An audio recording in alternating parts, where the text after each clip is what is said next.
Welcome to part 5 of this Sylenth Masterclass video tutorial, where we'll be looking at how you can actually use the modulation envelopes to polish and make your sounds better. In part 4 of the video tutorial, we looked at what every parameter does and how you can turn that on and activate it. So we'll be putting what we learned to use in the other video actually into play here. So you can see I have 5 separate tracks of Sylenth pulled up, all playing a little bit of a different progression. And I pulled these up and pulled up these specific sounds because they're good examples of some just general tips and tricks that you can apply to leads, pads, chord sounds, and basses. So I'm going to play the first demo here.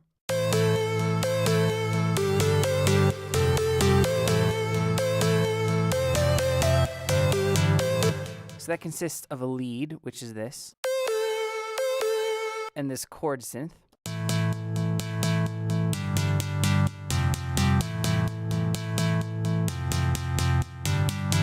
And I do have I have the LFO tool on that, and that's basically, if you guys don't know what this is, it's creating sidechain compression. So there it is without.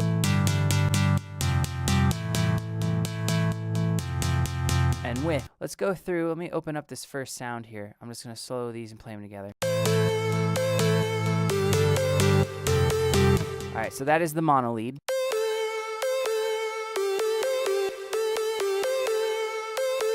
It's a 2-part synth using all 4 oscillators. And you'll see here I have pitch A and B selected and phase A and B selected. And there's no rhyme or reason as to why I made this sound use modulation envelope 2. I probably was tweaking another sound that I had made, and I had already had some parameters selected in modulation envelope boxes for number 1, and so I just started using modulation envelope 2. But here's the sound without the modulation envelopes.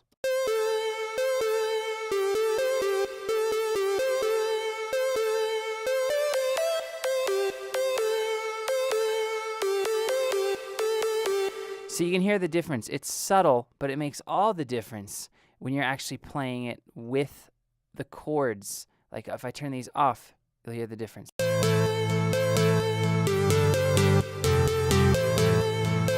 I'm going to turn them on.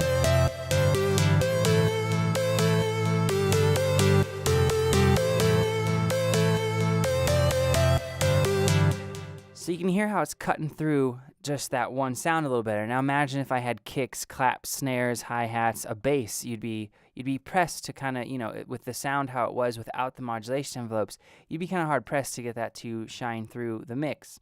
So what I did was, when I solo this again and I turn off this pitch, what this pitch knob's doing is it's adding that little clicky sound to the attacks of the note.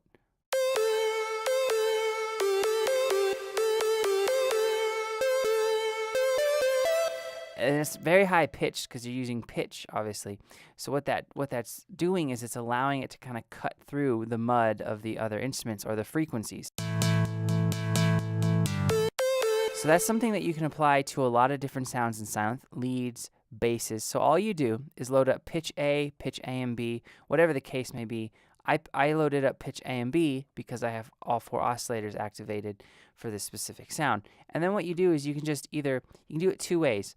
You can crank up the pitch A and B, this little rotary knob here, to around 6 to 8, and then just slightly boost this decay a little bit.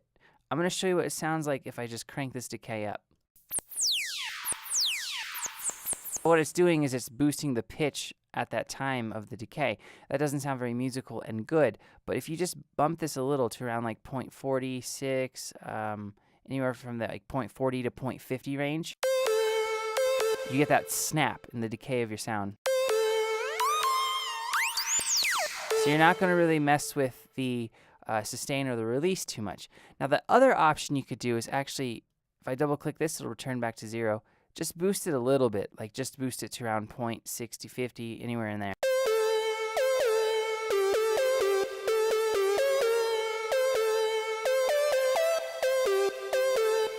And then pull it up again on another instance of the same modulation envelope and push that up to like 6.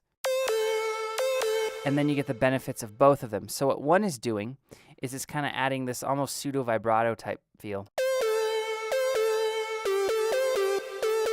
because it's a slower pitch bend. And then you can do, to really have it cut through the mix, select your pitch A and B again, and then move the rotary knob up to 6, 7, or 8 range, and you'll kind of get those two effects together, a little bit of a vibrato and that snap and click on your attack. And then what I can do, I also had phase loaded up.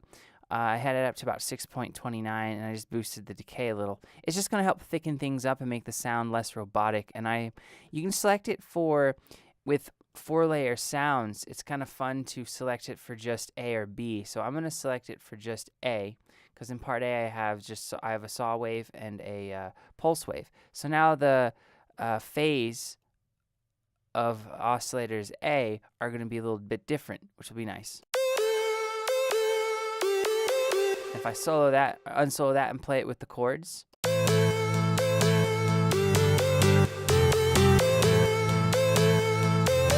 And now I'm going to turn them off.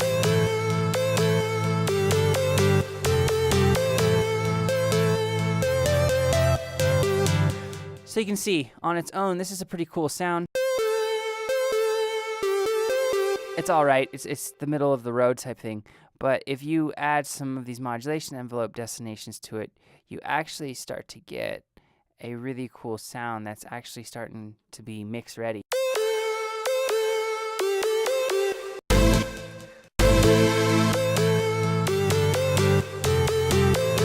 All right, so to sum that up, basically you can use the pitch, either A and B, A or B, as a way to not only add a little bit of vibrato and pitch bend, you can also add that snap to the attack and decay of your sound to help it cut through a mix. Let's move down to this next sound that's making the chord noise.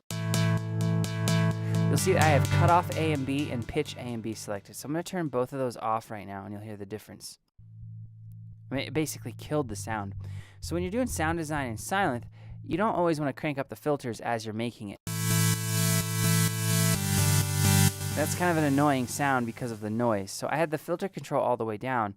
And then what you do to bring the filter back into play is you use the cutoff modulation envelope destination. And this is really helpful when you're trying to control the decay, the sustain, or the release, or even the attack sometimes of your filter. So if I have this off, the sound's just passing straight through the filter uninhibited. And it's sustaining too long, so it would take the focus out of the mix because I'm using this patch more as a chord. I could use it as a lead. You know, you could use it as a lead, but I'm using this specific instance as kind of this chord accenting my lead, so it makes more sense to select the cutoff A and B. And then boost the decay, the sustain, the release as such. So you can use these modulation envelopes once you get a cool sound that you like or that you start playing a progression with. You can actually think, okay, how am I going to use this in the context of a song or a mix? Is this the lead? Is this the bass? Is this an accent instrument? If it's a lead, you're going to want to open up the cutoff even more on the filter sections. But if it's something that's accenting a lead, you don't want as much cutoff because you don't want them clashing for frequencies. So the best way to do that is to actually use the modulation envelopes and use the decay, the sustain, the release to control the filter.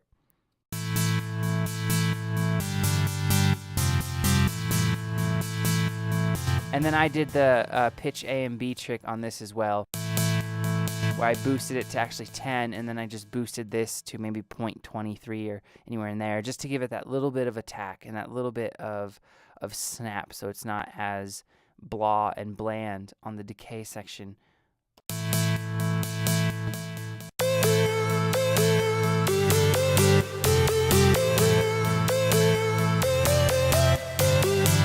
Alright, so that's those two sounds and what I did with those and how you can kind of use those. So I'm going to mute those. Now let's bring in this one.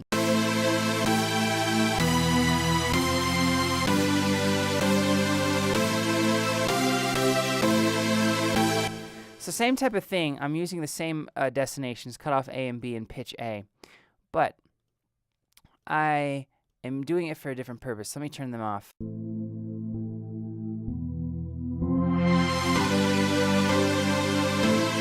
So there is a sound with the same amount of cutoff essentially. And it sounds cool, but it sounds cooler if you actually use the cutoff A and B here. See how there's like a separation in the attacks of the note and the decays?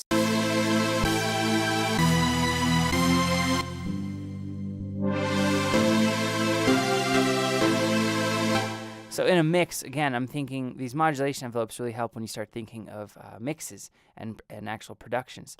This has much more separation.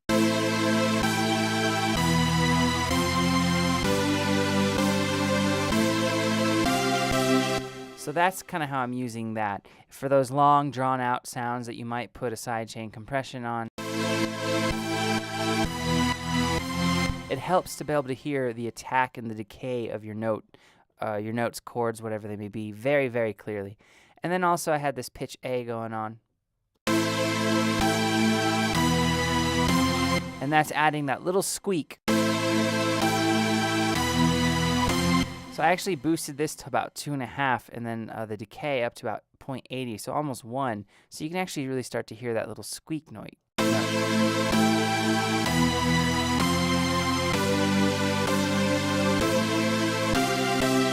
So those are two things that you can do with those kind of sounds that you're going to play elongated chords with, whether it's EDM or not. All right, moving on to this next one. This is a pad sound.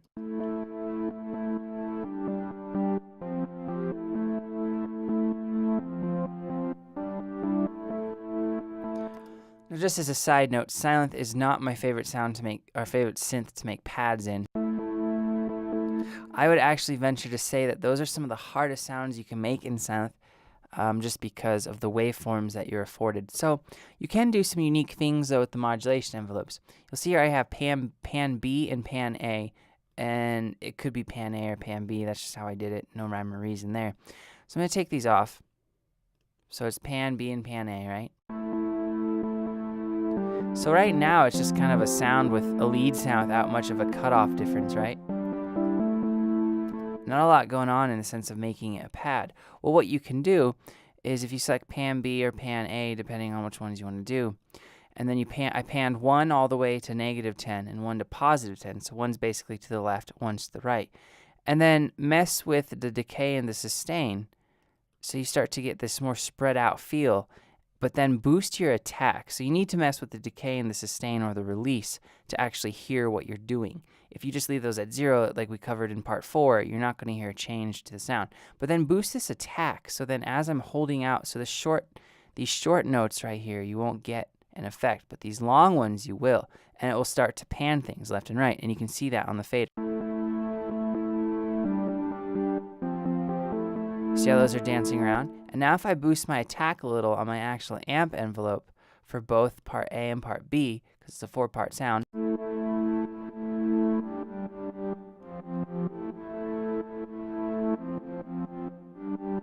now that's not the best progression for playing a pad, so I'm going to play something else with more elongated chords.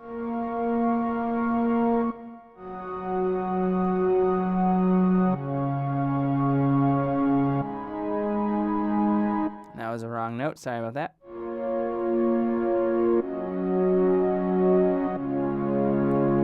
So you can kind of see how the faders aren't staying straight and center like my voice is right now. The pad sound's actually kind of dancing around. So that is one trick you can use to make your pads a little bit more expressive inside of Sylenth. So now I'm going to move down to the last sound here for this little part of the tutorial. It's this bass sound.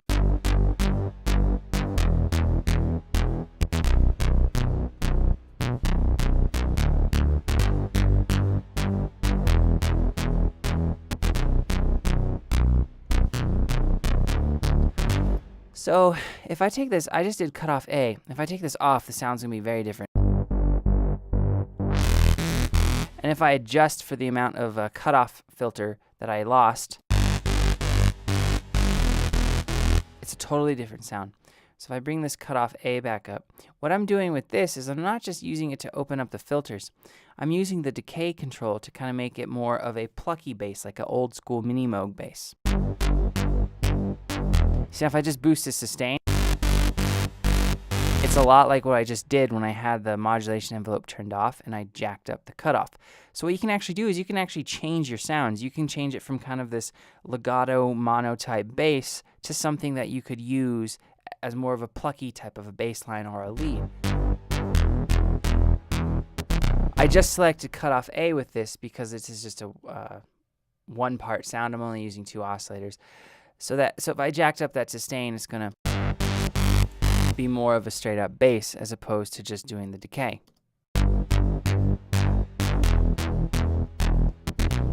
And this is, just as a side note, is a really good type of bass sound that you can... This is a good type of bass sound that you can layer with more digital sounding basses to kind of thicken things up on the attack.